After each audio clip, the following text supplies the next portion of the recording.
Welcome to the Roots of the Spirit podcast. I'm your host, Spirit Tawfiq. I'm a social justice passionista and daughter of the civil rights movement. This podcast is my commitment to serve as an intergenerational bridge and galvanize change by having honest conversations about identity, the social construct of race, racism, and social justice. Welcome to Roots of the Spirit. Welcome back to another episode of Roots of the Spirit podcast. It's been a minute since you've heard from me, but that's for a very good reason. That's the only reason why I would let so much time go by in between podcasts, because this podcast has become my love, my heart, my passion. I am always constantly working to try to bring you another amazing guest and have another amazing conversation to benefit the mission of the podcast, which is to have honest conversations about identity, the social construct race, racism, and social justice. The reason why it's been a minute since you heard from me is because just about a week and a half ago, I returned from my very first international Roots of the Spirit cultural experience, where I led a group trip to Havana, Cuba. This is my second trip to Cuba, but this time was incredibly special. First, because it was my first international Roots of the Spirit cultural experience, but also 4 of the people who signed up to take the trip, who we thoroughly enjoyed together, are very close family friends, some of whom were already acquainted, as well as my awesome brother Isaiah and my queen mother, Minnie Jean. We had an amazing time. We stayed in a privately owned casa and experienced the beauty and vibrancy of the people and the city. We visited historic sites and immersed ourselves in the local culture as much as possible. It was incredible to experience it with my mother through her eyes of great experience and wisdom, and just the conversations that ensued after we visited key places that have deep roots. So I'm back. As always, I'd be honored if you like my Roots of the Spirit Facebook page. Follow me on Instagram, same name. And please rate and leave a review on Apple Podcasts.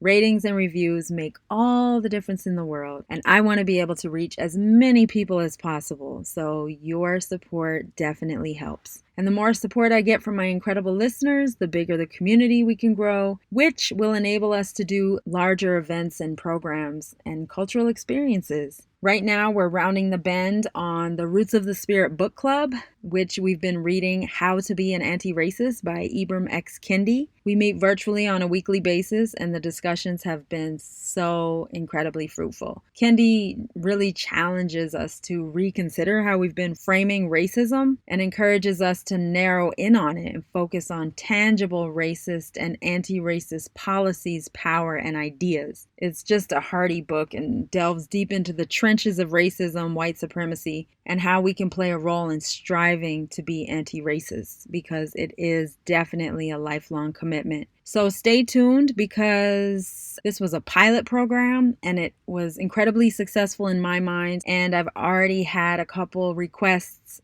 to consider reading another book together very soon. So stay tuned on that. All right, well, that's it for updates. And now allow me to introduce you to today's guest. Brad Marsden is from the Gitxagookla Reserve within the Gitxsan Nation in northern British Columbia. He is a life coach, residential school counselor, and facilitator. He graduated from a wellness counselor program in 2008 and has been trained in Safe Talk as well as suicide intervention at the Crisis Center of British Columbia.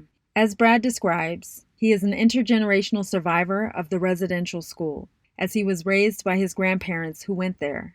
Although he never attended the school himself, he was raised by the same beliefs, attitudes, and behaviors that his primary caregivers and community had to experience in the residential school. All of his important early childhood development was greatly influenced by their experience in those schools. To quote Brad, "It is my goal to help my people move forward in their lives by helping them and society become more accurately aware of the history of the residential school and the effects that it had and still has on our communities today, and more importantly, our children." End quote. Brad is the founder of his own workshop that he conducts with service providers and educators and so many other different people in Canada and the United States, called Fire Across the Land: Impacts of Residential School and Colonization Workshop, a powerful experiential workshop to help educate non-Native service providers of the collective trauma that has impacted Native people throughout Canada's history. Although Brad will be providing a description of residential schools, I wanted to provide a quick overview. I am reading from a page on University of British Columbia's website to give you a quick overview of residential schools.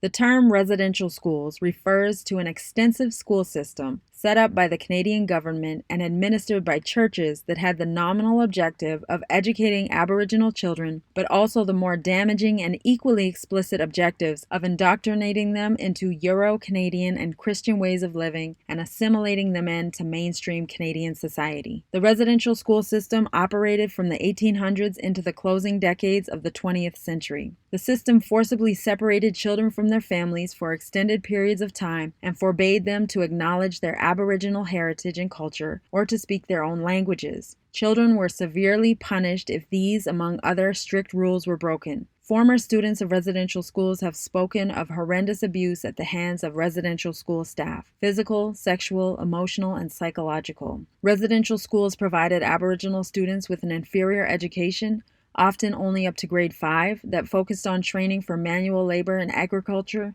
light industries such as woodworking, and domestic work such as laundry and sewing. Residential schools systematically undermined Aboriginal culture across Canada and disrupted families for generations, severing the ties through which Aboriginal culture is taught and sustained, and contributing to a general loss of language and culture. Because they were removed from their families, many students grew up without experiencing a nurturing family life and without the knowledge and skills to raise their own families.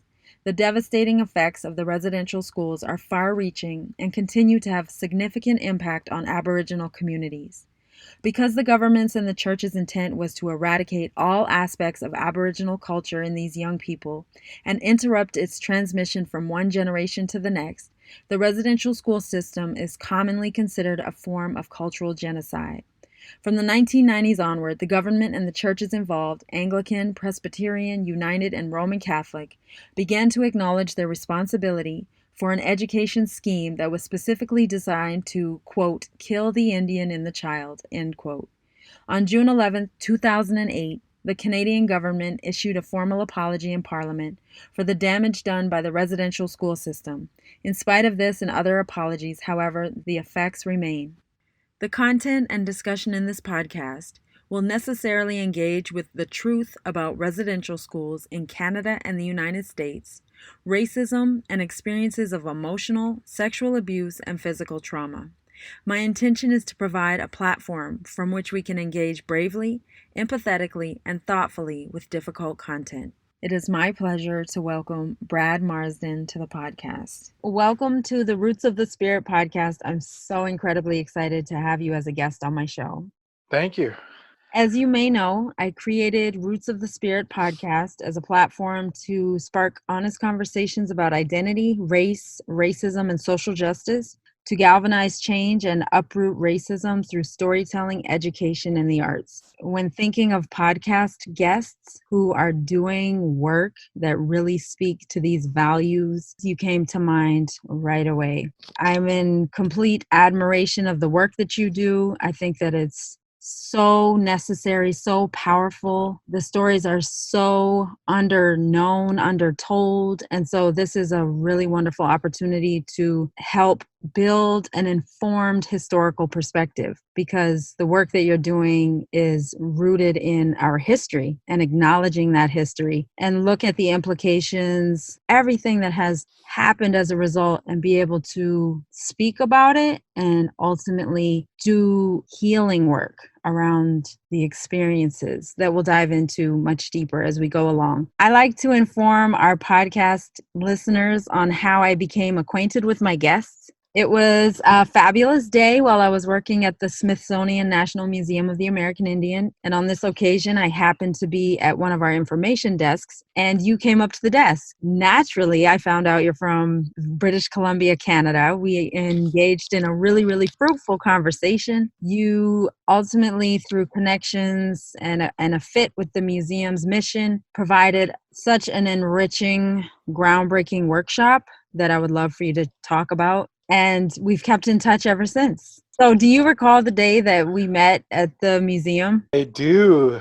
I was in New York, and the way I approach business is, I wanted to be there, and I just had a drawing towards the National Museum of the American Indian, and I had full intention of going there to provide a workshop, but I needed to get, I needed to get some sort of connection. And then when I bumped into you, we started to had a great conversation. I told you a little bit about what I was doing, and lo and behold, I think about a year later, we did the presentation there. So I remember exactly our meeting. Just to kick off our conversation, I would like to know, where were you born and raised, and tell me anything you want to share about your family roots. Okay, I was born in Prince Rupert. That's along the west coast of British Columbia up in Canada. It's along the west coast. It's about halfway between Alaska and Seattle. I'm from the Gitxsan Nation, and within the Gitxsan Nation, we have 6 different Indian reserves. Down in the United States, they call them Indian reservations. Up in Canada, we call them the Indian reserves. And within my nation, in the Gitxsan Nation, I'm from the Gitsigikla Reserve, but there are also the Gitnyar Reserve, where my dad was from. There's the Gitwangach Indian Reserve, the Kispioks, the Glenval, and the Gitmax Indian Reserve. So that's a little bit of a makeup of my reserve that resided there for the last 10,000 years. 10,000 years is a long time. And, we governed ourselves so efficiently. We had the hereditary chiefs. We had we had our own laws, and, so we've been up there for the last 10,000 years. So that's where I'm from. What was it like growing up there? I was born there. I lived with my mother and my father for the first year of my life. And the reason why I say the first year of my life is because my father passed away at age when I was 1. And so I grew up with them, and I can just imagine, like everything that this young couple had been through. I didn't realize that my father went to residential school. Brad, although at the beginning of the podcast, I gave a broad overview of what a residential school is and the parallel boarding schools in the United States, but can you please explain in your words, what is a residential school? The residential school, to put it in perspective, is what the United States calls the boarding school, right?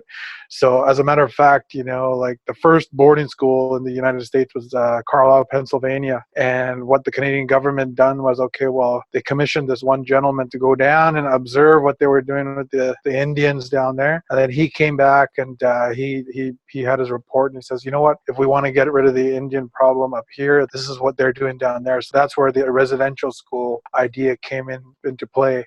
And the residential school, it was designed to assimilate all of the native children, to get rid of our culture, to get rid of our ways, to get rid of our language. So I had no idea that my father went to residential school. And when we talk about residential school, and we talk about historical trauma, for over 150 years in Canada, our families were broken apart. They were mandated by law that every child between the ages of 5 and 16 had to go to the residential school.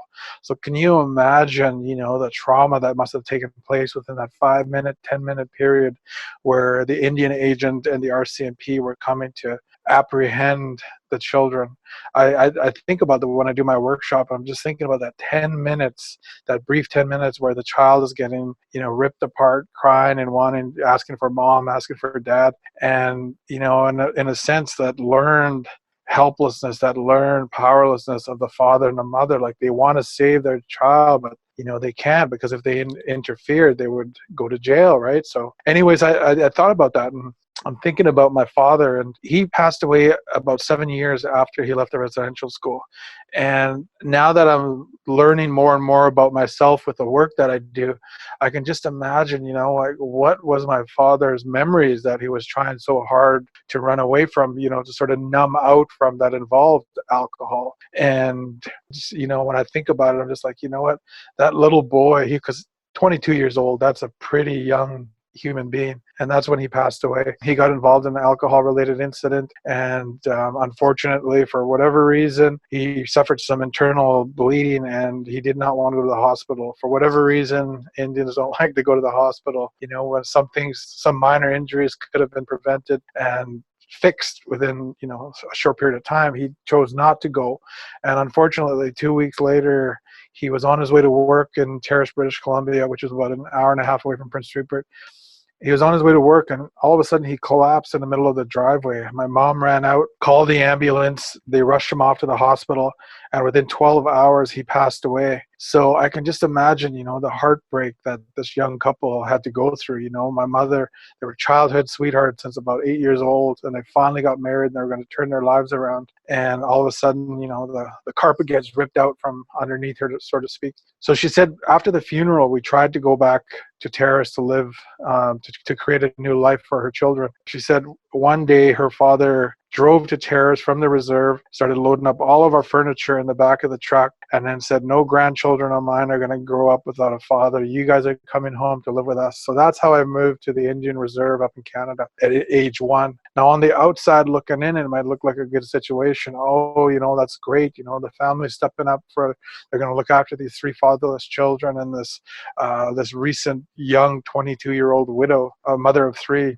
But in my case, because of the residential school, my childhood was not a good childhood, because of what happened to those children in those residential schools. Unfortunately, those behaviors followed them home back to the Indian Reserve long after they left the residential school for good. And, there was a lot of bullying, there was a lot of shaming, all of the abuses we heard about in residential schools. Unfortunately, they were remodeled back in our communities. So needless to say, my childhood was not a good childhood. And I used to wonder, why isn't anybody sticking up for me? Why isn't my grandfather saying anything? Why isn't my grandmother saying anything? And by that time, my mom had left. She went to go move on and get on with her life and try to pick herself back up. And so she left us with the grandparents.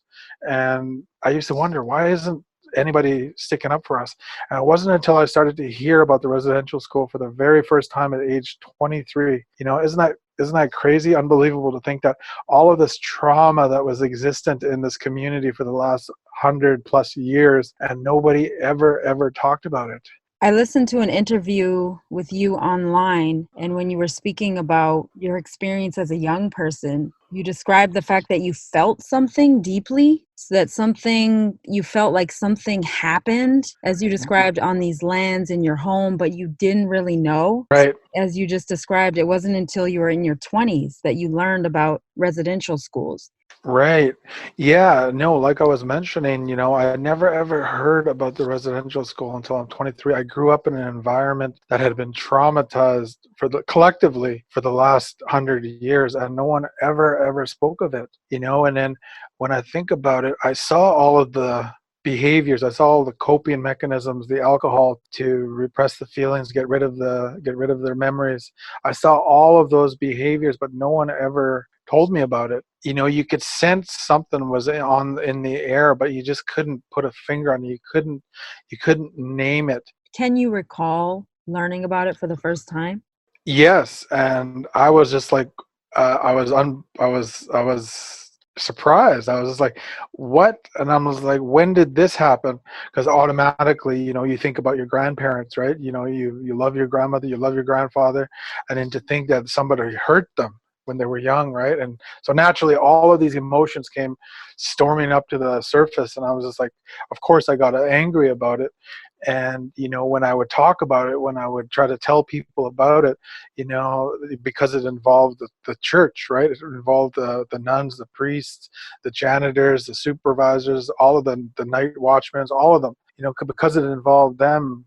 I said, this is what the church did to our people. This is what happened to our people. And then I would always get the same response. Well, they wouldn't do that. That's the church. They wouldn't do that. And what we've known now is that, Prime Minister Harper, he apologized. We're sorry for the physical abuse, the emotional abuse, the sexual abuse. It was estimated that 3 out of every 4 children were sexually abused in those schools. So you can just imagine the trauma that was existent in that community, that Indian Reserve, for the last 100 years. How does a community continue to walk with all of that unexpressed, unacknowledged trauma? Who actually told you about residential schools, or where did you learn about it?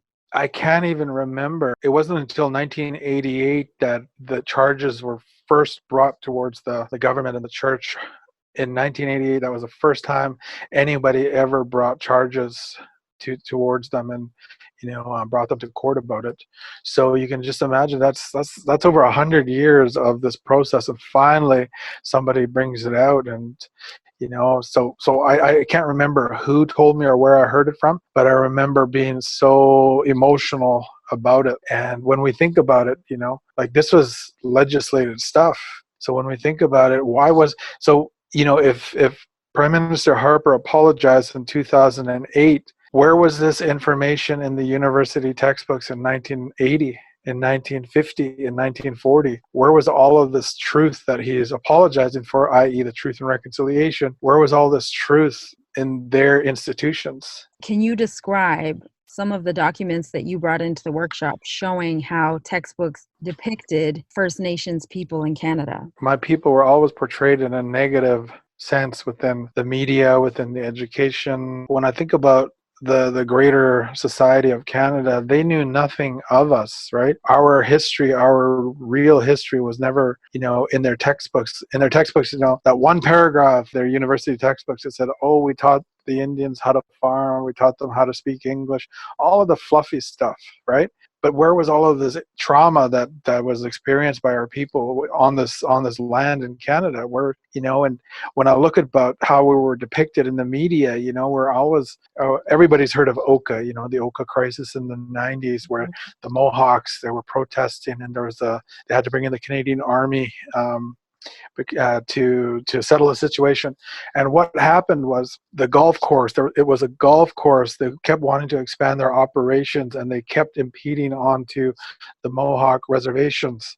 And the Mohawks, they were getting tired of it. They're like, you know what, the government's not going to help us. The police aren't going to help us. They just kept expanding their operations. And eventually they wanted, the golf course wanted to start digging up the cemetery. So they wanted to start digging up their ancestors. And that's when the Mohawks there said, no, this isn't going to happen. We got to do something. So they started protesting. They started, blockading and stuff like that. And, I remember that on the news vividly as a young person. Yeah, and the media, they would never tell you the real history of why they were why the Mohawks were protesting. What they were is like, oh, the Mohawks are protesting, they're blockading the bridge, our citizens can't get home to their children to feed their children for dinner. It's just a nuisance, blah blah blah blah. So in a sense, they were continuing that process of socialization where there's something wrong with this demographic, and they're being unreasonable and disorderly and all of that stuff. As a young person, how did learning about residential schools and then continuing on your life journey, how did it impact you personally and also in your family and community? Personally, even though I heard about it at age 23, by that time I was already conditioned. My mind was already hardwired. I already had my go-to behaviors, which were practically sabotaging behaviors, right? So, because of the history of our people, because of all the bullying and the shaming and all of those sort of abuses within these residential schools, unfortunately, they found their way back to the Indian Reserve. And unfortunately, there's this dynamic where, in order to empower ourselves, we have to disempower others, right?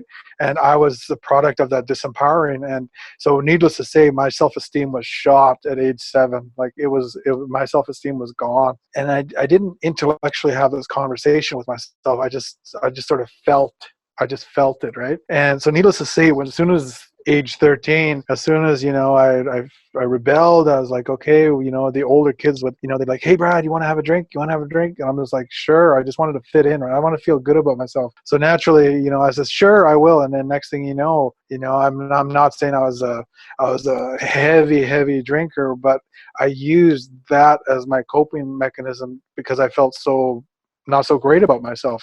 And needless to say, so I learned how to deal with life at a young age. Nobody told me the truth about what happened to our people. I just took my childhood experiences. I took it personally. Because nobody was protecting me, I felt that I was on that reserve. I felt I was unwanted. I felt like I was unloved, and therefore I was unworthy. And when a child solidifies that concrete foundation within the pit of his stomach that he's unwanted, unloved, and unworthy, that becomes his identity. And that out of that deepest sense of self, I project all of my thoughts, out of all of my feelings, and therefore all of my behaviors according to that unacknowledged, compromised self-identity that I had unknowingly created for myself. Internalized oppression. Yeah, that's a great point about internalized oppression. Like when I would go to town, Like when we would go into the nearest communities to go shopping or go get our foods or supplies, I felt the racism within Canada. I felt the racism. And in Canada, there's always these terms. Oh, those Indians are drunks. Oh, those Indians are lazy. Oh, those Indians get everything for free. All of those stereotypes. That's the only information that Canadian society had about my people. There was no truth in their education books that could have perhaps relieved them of some frustration towards our people. When is the very first time that you became aware of race?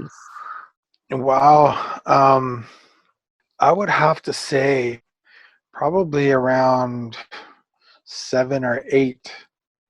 And the reason why I say that is because you can feel energy, right? And you could feel the resentment and the frustration that the others have of you, right? So that's when I started to feel that things were different. I was always hear all of these stereotypes that, they're drunks, they're lazy, they get everything for free. And then when I would go home back to my community, on welfare day, I would see all of the evidence. As soon as we got our money from our welfare from the government, that one day out of the month, I would see, soon to follow would be the drinking. And after that, the domestic disputes and all of that stuff. So naturally, not only am I hearing that my people they have a problem with alcohol, they have a problem with unemployment, but now when I wake up on welfare day, I would see all of the evidence. And because of the legacy of residential school and the trauma that was existent, nobody ever talked about what happened to our people. Nobody ever told me, Brad, sit down. I want to tell you something.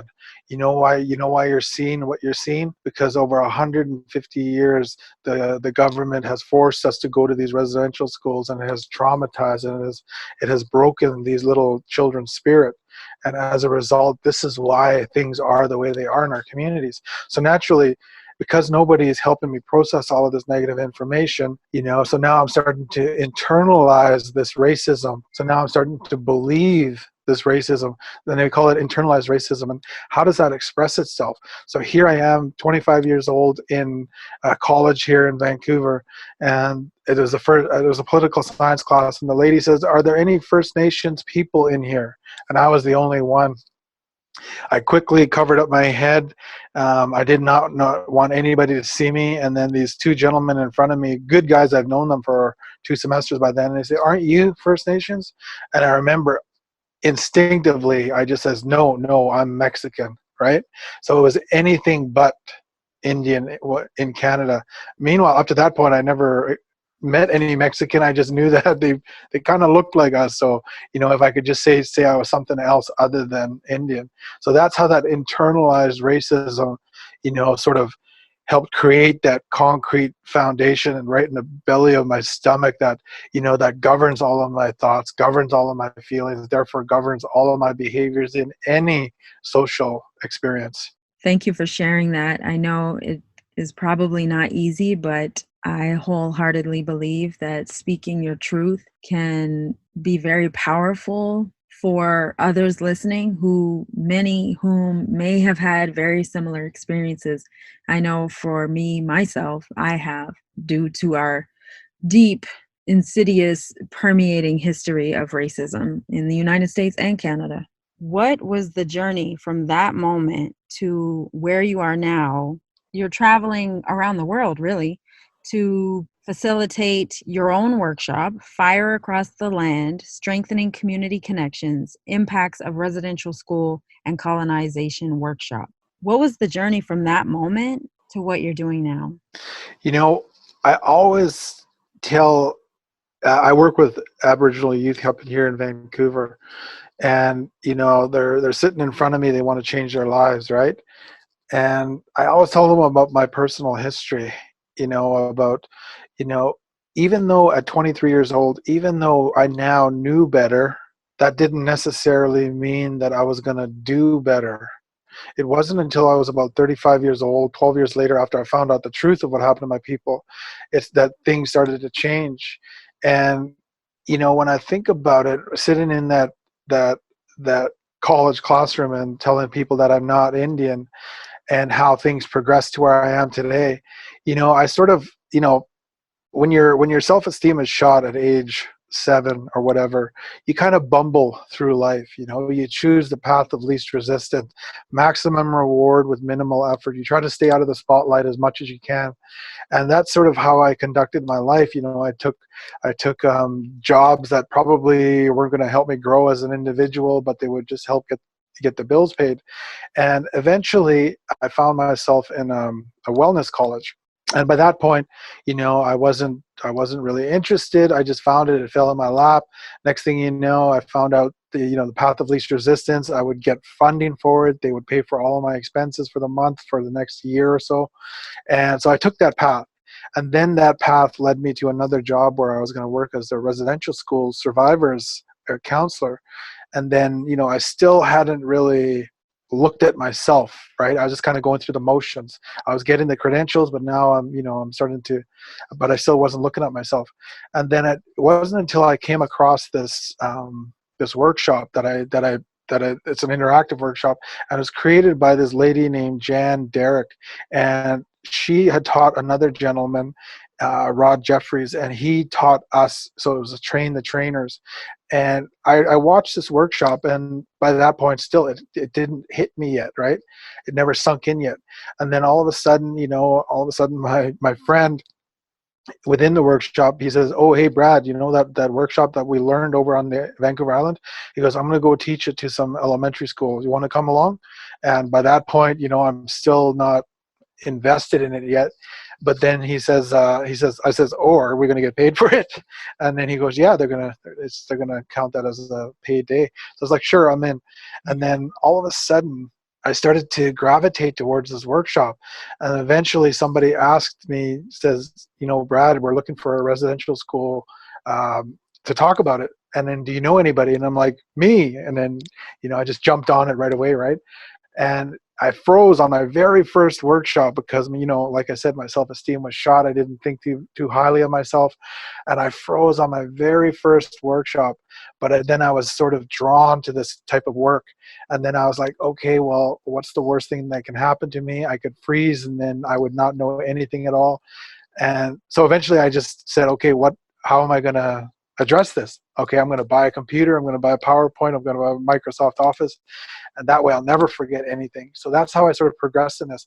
And it wasn't until I started working on these workshops and then, experiencing the looks on people's faces as they started to connect the dots of their personal lives. And then as a result, I started to connect my own dots. So I started to learn more and more about myself and how our people's history affected every piece of my life. Every social experience that I've ever had was directly influenced by that, compromised self-esteem, all of this trauma and all of this unacknowledged trauma. So now that I'm doing these workshops, I'm starting to learn more and more about myself, and I'm starting to understand the impact that this information would have had. A huge impact if somebody would have told me at age 8, at age 9, they would have said, "Brad, this isn't about you. This isn't that you're unwanted in your home, community, family, whatever. It isn't that you're unloved. It's just that it's about a people that were hurting. It's about a people that had survived unspeakable trauma." Now that I'm doing these workshops, I do it with this in the back of my mind. I do it with the sole intentions that I want to educate people so that the energy that they exhibit towards First Nations children, that even though those First Nations children may not be aware of their people's history, at least those service providers are. And that can make a huge difference in the formulation of those children's identities. In a nutshell, that's sort of been the transformation from telling those individuals that, no, I'm not Indian, I'm Mexican, and to where I am today, where, you know what, this happened to me, I accept that, and now I need to move beyond that. It set me up for a life of whatever you want to call it, misery, whatever.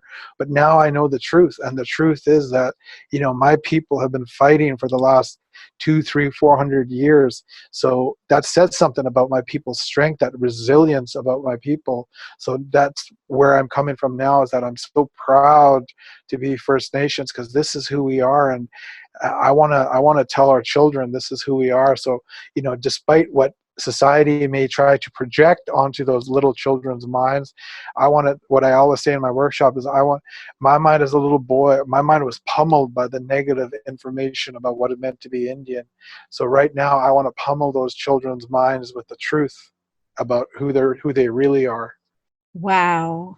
As I've described to you before, I feel a really deep connection and kinship to your story, although we have completely different life journeys. But just in terms of me discovering my mother's side of the family's history, dealing with oppression and segregation as Black people in the United States, and how I was liberated, it was definitely a struggle, as you described. There was a long-standing struggle within myself, but finding out that story really liberated me, and I had to do a lot of hard work, and I'm still working on it.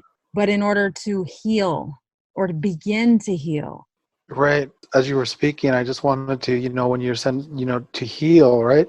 And, for me, as you were saying that, to heal, it and this is just my the way I choose to think, right? So when I say heal, I'm just like, you know what, that seems like I'm behind the 8 ball in some way, right? I'm less than, right?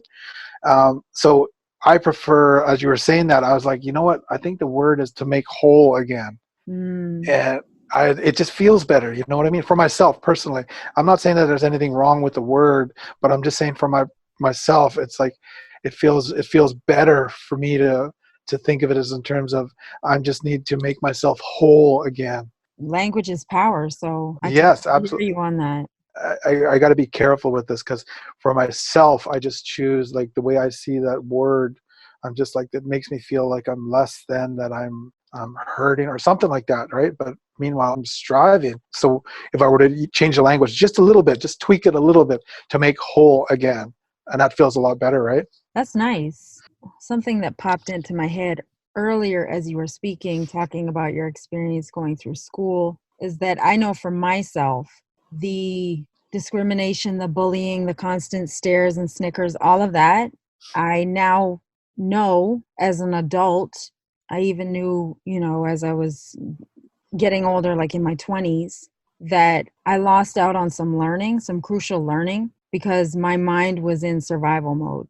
Right. I was not fully present to receive the lessons, to receive the information. And I truly, wholeheartedly believe that I was robbed of some of my educational experience because of racism and discrimination. Yeah, you make a good point about when you're in survival mode emotionally and mentally, and sometimes physically, the information that you take in is always compromised. And, like, when we think about it, as a result, you still have to be accountable for what you take in. So now, they're called tests, right? And Right. then perhaps you don't do so well on the test because you're not fully present, because you're in survival mode emotionally and mentally, and you're watching out you're gauging the environment in terms of moods and emotions, and so you missed out on important information. So it's interesting when you mention that. It's just like, okay, well, that sort of survival mechanism is actually causing me to perform less on my tests. And then, and that 3 out of 10 or 5 out of 10 or 7 out of 10, they actually start to compound on one another. Now I'm starting to get the results, right? I'm starting to get bad results on my tests. So Mhm. now that's now I have evidence of what I'm hearing, that society says that I'm less than. Well, now my results are showing it. So unconsciously, it's kind of solidifying that already compromised foundation that I've created for myself, and I'm not even aware of it, right? That dynamic, those invisible forces that create who you are, and you're not even aware of it. Absolutely. In addition to workshops in Canada and the United States with municipal, state, federal organizations, what is something that you do for yourself to come back to being whole as you describe it? What I do is, like, I have, certain Obviously I'm involved in my culture, but what I usually do in the morning is I like to meditate, whether that's meditating by keeping quiet but my preference is meditating while looking into a candle. I just love to look into a candle and sort of think about life, right? And think about my connection to everything and how one little ripple has an effect on the whole pond, right? And so that's how I bring myself back, as I try my best to take care of all of those four quadrants of my life, my emotional, mental, spiritual, and physical. I try my best. But in terms of, to go back to one other question you said about, and I don't think I even addressed it or answered it, but you were talking about some of the service providers. And in my workshop, I've been doing some with the Law Society here in British Columbia. And what happens is, before the new lawyers take their bar exam, they have to take this thing called the PLTC. And I just found out that we've probably done about 700 new lawyers or law students. And I'm just excited to see the impact that will have in the next 10 or 15 years, or you know what I mean? I can't even imagine, because this, being a lawyer, being any type of public servant, having a solid, truthful understanding of the truth of our history, our interconnected history, is paramount. And right. Oftentimes that is not provided. So this is huge. This is colossal. Yeah, and in the workshop, what I usually say is, what has been the extent of your knowledge of Aboriginal people in Canada to this point? And I tell them it's usually that one paragraph in your university textbooks. We taught them how to farm. We taught them how to speak English. There's one gentleman at the break. He comes up to me, and he's a prominent individual within one of these institutions. I'm not going to get into which or what, this or that, but he's a prominent individual within a prominent institution. And he comes up to me at the break, and he goes, "You know what, Brad? I'm a little embarrassed that I kind of." This is all that I knew. And, so when I think about that, we have the prominent institution making decisions about a demographic that they don't fully understand. And I was just like, you know what, that's powerful. There was no discrimination. The lack of information that was exposed about my people throughout the last 200 years of Canada, it discriminated against nobody. Everybody got the same information, which is nothing. So when we think about a society, they don't know much of us. The only information that they were exposed to was through stereotypes, and that's what that created our identity for them, that formulated their thoughts and behaviors towards us. So it's kind of exciting to think about the possible impact that we can be having with these sort of interactive workshops in the next 20 years. And to say that, I've probably done, it's been lawyers, it's been law students, it's been city halls, it's been teachers, a lot of teachers across British Columbia. We've done a lot of workshops for teachers as well as a student population. So, I'd have to say we're probably close to about, it's 8,000 to 10,000 participants within these workshops. That's amazing. Yeah, Is the makeup of your workshops pretty diverse? Because Vancouver is a very multicultural city. There's a lot of different individuals from different countries coming in, and what I've noticed was, when I do the workshop, especially with the city of Vancouver, a lot of individuals come up to me and they say, "You know what? This is exactly what happened to us in my country. This is what they did to us."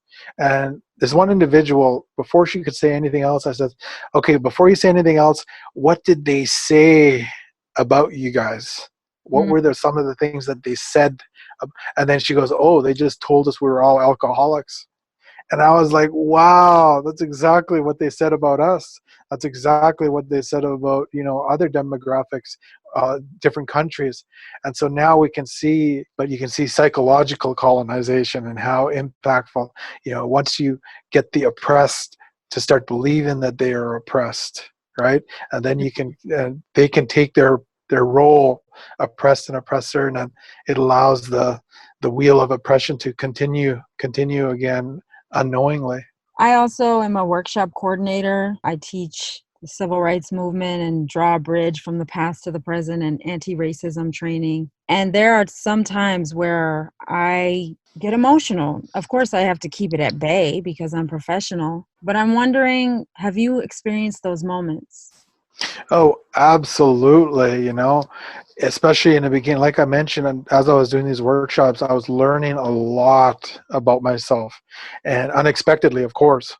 And in the beginning, there would be somebody who would pose a question, and I was like, I never thought of that, or else I would see something or hear something or feel something, and then it would bring me right back to my childhood, and where some of the pain resides, those memories reside.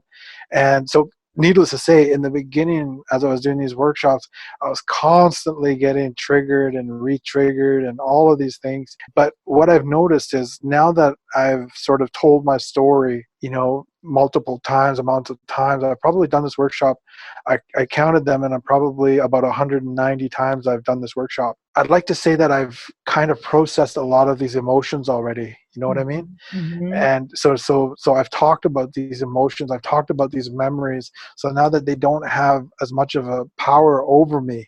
There's a saying, it says, you're only as sick as the secrets that you keep. And what that means is that it's saying that it's healthy to talk about some of those secrets, if you will. My platform, Roots of the Spirit, the subtitle is Our Stories, Our Power. And you have me thinking about that in a different way, because I think about it in terms of telling your story, kind of liberating you, but also I concur with what you're saying. It takes the power from the negative and the trauma that lives inside of us. If you do tell your story, there's a liberation to it, I'll say, for me. Absolutely. I totally 100% agree. It's, all of those repressed memories, you stuff them away, right? And they kind of, it's not like they went away. It's just, they stay there and they kind of manifest into symptoms, right?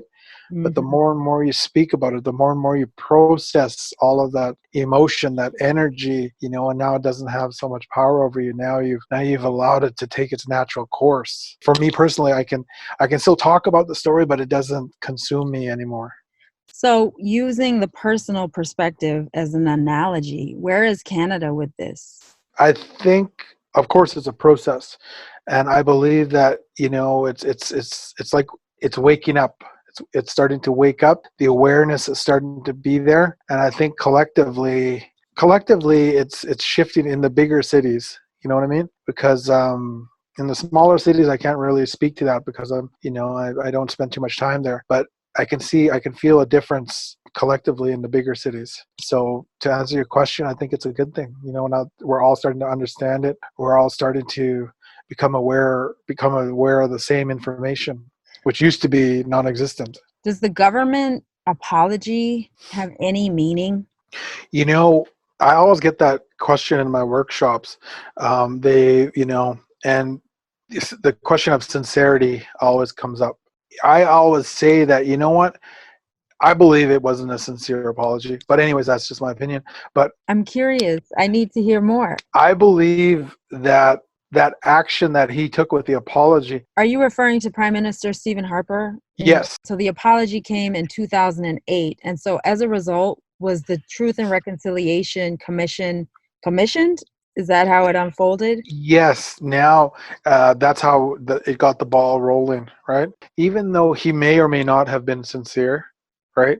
But even though that, but now it gave a platform for Canada to start talking about it. Now it's out on the table. Now nobody can deny it. And like when before that, like as a little boy, I was like, this is what the church done to our people, my grandparents. But now it's coming right from his mouth. We're sorry for the physical abuse, the emotional abuse, the sexual abuse. And in Vancouver, the individuals, the mayor of Vancouver, they dubbed themselves the City of Reconciliation. And when I say that with pride, because they really have stood behind their initiative, their directive. Because up to this point, in the city of Vancouver alone, in my particular workshop, we've probably trained, I would have to say, about 1,700 city employees, whether they're janitors, lifeguards, or whether they're city managers, city planners, city commissioners, just all levels of employees they now have a better understanding of what happened to my people. So, to answer your question, was it good? Was it a good thing when he apologized? And even though I believe that maybe sincerity was an issue, but it allowed individuals to start talking about it. You're so incredibly positive and you bring so much to this work. I'll ask personally, and this question will also be meaningful for our listeners. What can I do to make sure that this story is told, that it's told correctly, that we begin to acknowledge what has happened in Canada and the United States to First Nations people and the impact, the bridge to this moment in time from the past? How can I contribute to the powerful work that you're doing? As you're talking about that, I don't think there is one hard and fast rule. You know what I mean? Mm-hmm. I think that we're all sort of learning and sort of trying to understand ourselves. But from my heart, I honestly believe that just becoming more and more aware, like having the drive and the want to become educated as to other people's experiences, I think that would be the first step, is to really find within yourself, the want to find out other people's experiences. And so, needless to say, just to educate yourselves. There are so many resources online. In Canada, there's the Aboriginal Healing Foundation. There's the Truth and Reconciliation. There are a number of different resources online to get yourself become more educated. And speaking to your listeners, I'm sure there are a lot of resources within your listeners' individual communities. What kind of a future do I want to live in, right? What kind of a community do I want to raise my children in? And sort of to make it personal, like, this is what I want, so therefore, what can I do in order to create that image of a community that I want my children to be in? Does that make sense? So much sense. And I appreciate you. That's fantastic. I worked at the Smithsonian National Museum of the American Indian for 3 years, and I was astounded I wasn't astounded at how miseducated I was about First Nations in Canada and the United States. And I feel like, to echo what you're saying, in addition to learning, it's also, I would charge people to unlearning. I think that is a topic that needs to be at the forefront.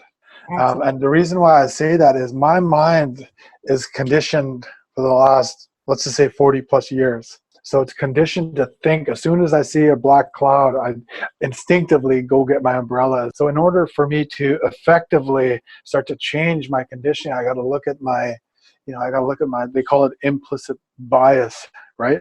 Mm-hmm. And it is a powerful thing. Like, even though I've been doing what I've been doing for the last 7 or 8 years, I'm surprised at how my mind just resorts back to the previous conditioning of where I think this hierarchical, this everybody should play their role of what I've believed for the last 40 years, right? And so when we talk about unlearning, I think about, we need to sort of talk about our implicit bias, which is, which conditioned us for the last however long we've been on this earth. Have you engaged any of your family members and or nation in your training? The very first member of my family was my daughter. And this was probably about 2 or 3 years ago. So I was really hesitant to involve any of my family members because it's deeply personal, right? And the way when I told my story, I didn't want to sort of offend anybody or hurt anybody, right? And so only my daughter and my mother has witnessed my workshop. So there's a little bit of a hesitancy there for whatever reason, right? And I have brought my workshop back to my community, and it was a powerful one. So needless to say, I was very apprehensive. I was very anxious, but it went so well. Like, I understood that I owe a lot to my community, and I also understood that my community was hurting, and so it was necessary to sort of bring light of my experience growing up in that community. So yes, to date, my mother and my daughter have both witnessed my workshop and my community as well. This has been a really wonderful conversation, yet painful to learn the truths of our history, but also how it impacted your nation, community, family, and you. I thank you for sharing your experiences. I'm so glad to learn about your work that is helping to grow our collective informed historical perspective. And also, I appreciate the way that you humanize the story and how it lives in minds, hearts, and bodies and manifests itself in everyday life and experiences and people. So thank you for that. I know that your journey is also abundantly filled with so many beautiful memories of the past and present as well. So on that note, as we near the conclusion of our conversation, can you describe to me one of your most vivid, fond memories of growing up in your nation? Fondest memories was playing street hockey underneath the street light till all hours of the day. That's what we used to do. In the snow, we used to shovel it, and we just play hockey underneath for all day, every day. Those are one of the most vivid and happiest memories that I've had in my childhood. That's so awesome. And yeah, it's just like growing up on a small Indian reserve. Us teenagers and young people, we used to just play and hang out and just talk. And there's nothing like humor. I just love our Indian humor. I need our Indian humor. And when I get together with other individuals from other reserves, everyone understands there's just nothing like Indian humor. And those are some of my best memories, is the Indian humor and hockey. That's so awesome. Brad, what are the roots of your spirit? What are the roots of my spirit? The roots of my spirit, unfortunately, the last 500 years has been demoralizing, needless to say. But the 10,000-year roots of my spirit were very, very highly structured and very, very highly connected to everything around us. Western science is starting to catch up and saying that everything is energy. Well, our people kind of knew that a long, long time ago. We knew that we were connected. That's why we respected the animals. We respected, the land. We respected each other, And so when I say, what are the roots of my spirit? The roots of my spirit: highly disciplined, highly respectful, highly cooperative. And unfortunately, the last 500 years of my experience, my people's spirit has been, unfortunately, recovering. But as we can see, the spirit of our nation, of our people, is starting to wake up. When we talk about spirit, that spirit's been around for 10,000 years. I'm only a part of that. My human vessel is only a part of that 10,000 years. Eventually, I'll be gone in the next 60 years, and that doesn't mean I got to pass it on to my children. But guess what? My children are only going to be here for about 100 years. So after that, the spirit's going to remain, but our human vessels will be gone. So having to say that our spirit had to go into hiding for a while, because it was physically threatened. And so our spirit had to go into hiding. We were forbidden to speak our language. We were forbidden to sing our songs or dance our dances. But as we can see, our children are starting to sing our songs. Our children are starting to dance our dances. So you can see the spirit starting to wake up. And that's a beautiful, beautiful thing to see. Is like, when we think about spirit, that's where my spirit was, and this is where it is. Thank you for sharing your beautiful truth. I can't tell you how much I appreciate it. In the show notes, I'm going to put your contact information with your permission. Yes. But if you just want to throw it out there for any service provider or anybody who would be interested in inviting you to facilitate a workshop in their respective organization or community. Yes, absolutely. And, with the workshop, like I said, so many different demographics, people from different countries can relate to it. And what I always tell them is that this is a highly interactive workshop. So that means everybody's going to participate in the beautiful 10,000-year society and the dismantling of that 10,000-year society. So they're going to experience the feelings of anger, fear, helplessness, powerless, shame, guilt. They're going to experience all that. And when I tell the participants, I say, this workshop, even though it is about my people's experience up in Canada, it really is about oppression. So even though the dates may be different, the details may be different, the methods may be different, even though all of those things may be different, it's those collective feelings that are the same. So that feelings between the First Nations person and a Black person, we can relate to those feelings of powerlessness. We can relate to those feelings of fear. We can relate to those feelings of guilt or shame. Those are both of our feelings. And it's understanding those feelings that actually create our social conditions within our communities.